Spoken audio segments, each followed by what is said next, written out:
All right, this video is for Module 28 on the money market.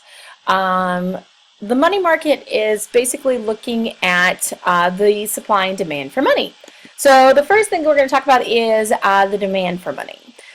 So the demand for money is related to the opportunity cost of holding money, because if you're talking about holding money in cash, in hand, and I have $500 in cash, okay, great.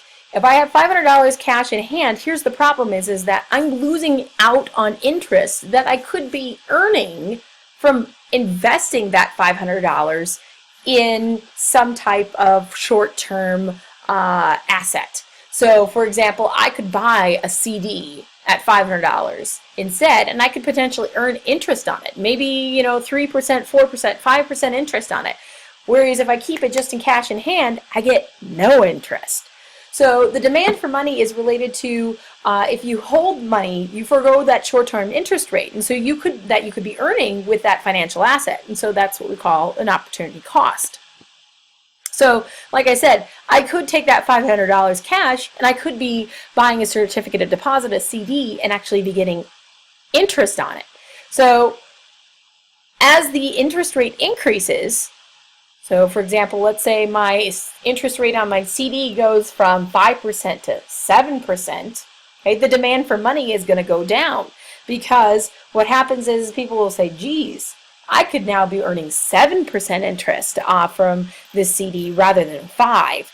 Well, there's going to be a lot less people that are going to want to hold that $500 in cash. And so the demand for money goes down. And vice versa, it's as the interest rate drops, so the interest rate goes from 5% on that CD to 2%, people are like, it's not a big deal if I, decide not to get that CD. So the demand for money is downward sloping. So like I said, is that as we change our interest rate on our CD, so from 5% to 7% to 9%, okay, the demand for money is going to go down, because people are going to say, geez, I could be making a heck of a lot more if I bought this CD. And vice versa, as the interest rate goes down, people are going to be like, well, maybe it's not a big deal if I just keep it in cash. Okay, so here's the factors that cause the money demand curve to change. Keep in mind, okay, that all of these things could potentially cause the money demand curve to either shift to the right or to the left, just like a regular old demand curve. But now we're talking about the demand for money. So the four factors here are aggregate price level, real GDP, technology, and institutions. So in the first column, I want you to have a description of what the heck this means. The right shift is obviously what causes a right shift for that particular factor, and left shift, what causes a left shift for that particular factor. All right, pause the video, give it a shot, come back. All right, so hopefully you had time to fill out this chart. So aggregate price level, remember, is having to do with what happens to the price level of products. So as the price level goes up, what happens to the demand for money? Price level goes up, right shift. Price level goes down, left shift. Real GDP, as there is more products out there, that means that consumers are going to want to have more money to be able to buy more products. So as real GDP increases, right shift. As real GDP decreases, left shift. Technology, this is interesting. Technology is actually looking at changes in technology as far as people's availability to money. So as, for example, there's been more ATMs and internet banking becomes easier. What happens to the demand for actual cash? It goes down. People don't need actual cash very much anymore. So as technology increases, it's actually going to be a left shift. As technology breaks down, or it's bad tech, that'll be a right shift. Institutions are going to be basically any changes in how banks operate. For example, your book gave the example of when banks started allowing for interest rates on, when banks allowed interest rates on checking accounts. that's going to increase the demand for money. So that'd be a right shift. Whereas obviously if they stopped allowing for interest rates on checking accounts, that would be a left shift. Either way, one of the things that I do want you to add to this chart, and above this chart, is a demonstration of what the demand curve looks like. The money demand curve for money, remember, is going to be downward sloping. So our y and x-axis is that we're graphing basically the quantity of money that is demanded out there. And remember, we're comparing this to the interest rate that is offered on short-term financial assets, such as CDs. So this is what a money demand curve essentially looks like. It's kind of a concave downward sloping line, and that's what you will always see the money demand curve look like. All right, so we talked about the money demand curve. What about the money supply curve? Wait a minute, supply of money. Oh, we talked about that before. Oh yeah, remember that chart on the monetary policy tools? And we talked about how this can change the amount of money that is actually in circulation. And I said, leave this open room for a graph to be added later. Yeah, now's later. So here's the thing is that the money supply is what the Fed is actually controlling, and they're controlling how much is out there.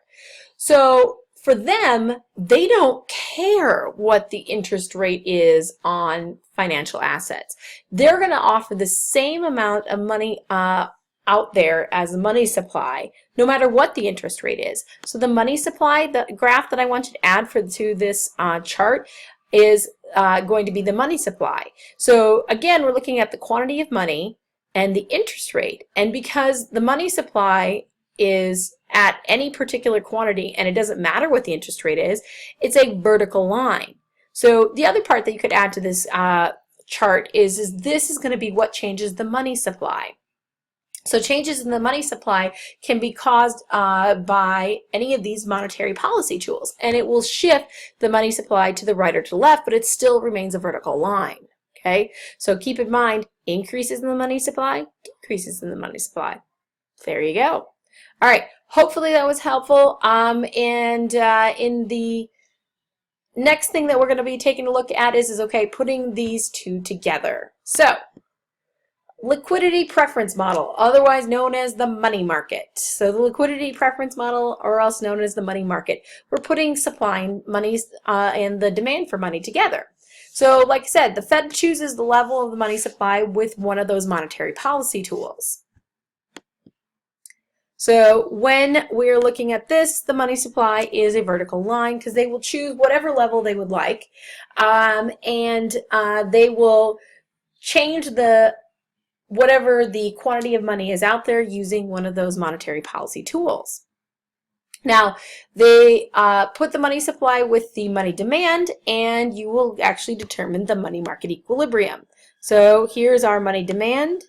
Here is our equilibrium interest rate. Well, what is that interest rate? That's the interest rate charged on those short-term financial assets, like, for example, CDs. So remember when we talked about that 5% interest CD? Well, maybe that's 5%. Okay? Any interest rate lower than E, and people will sell assets to turn it into money. So what happens is that if, for example, there are CDs out there that say, maybe that equilibrium interest rate, let's say it's 5%. And let's say there's financial assets out there that are going to try and charge less than that. And so maybe it's 4%. They're only going to give them 4%. Well, people are going to say, nope, nope, nope, nope, nope. They're going to sell assets, and they're going to start saying, nope, I'm just going to hold it in cash. It ain't worth my time. And so eventually what will happen is that those that are selling the CDs will get wise and say, okay, we're not getting enough people investing, so we're going to have to raise the interest. And so what happens is that it will automatically default back to that equilibrium. So if we have this lower level, we're out here. The demand for money is going to be higher than the supply. And what will happen is that all those people out there that are selling CDs will realize, yeah, we're not getting enough people. We're going to have to raise the interest. So assets will then raise their interest rates to attract people, and the interest rate will go back up until it reaches equilibrium. So once it reaches equilibrium, the money supply will equal the money demand, and that will be the perfect interest rate. Okay, hopefully that made sense. Now keep in mind that both the money demand curve and the money supply curve can move. So as a result, that interest rate can also move. So that's why I had you do those two charts on the factors that cause a change in the money demand, as well as our monetary policy tools. Because remember, our monetary policy tools will also change our money supply. All right, if you have any questions, please let me know. Otherwise, I'll see you later.